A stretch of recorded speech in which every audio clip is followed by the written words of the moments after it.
What's up guys, in this video I'm going to show you how to download and install Plex for Windows. So the first thing that you need to do is to go to the search bar, and here we're going to search for Microsoft Store. Then we're going to open the Microsoft Store, and now what we want to do is to go again to the search bar and we're going to search for Plex. Like so. As you can see, it's right here, so we're going to click on it. Then all you have to do is to click on install, like so. And now we have to wait till it's installing. As you can see, Plex is now installed. All we have to do now is to search it on our search bar, like so.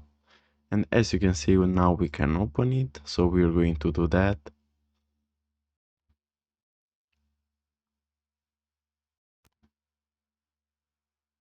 And now what you want to do is to sign in on your account. If you don't want, you can create one by clicking on the sign up button right here. This was the tutorial. Thanks for watching, and don't forget to leave a like and subscribe to the channel.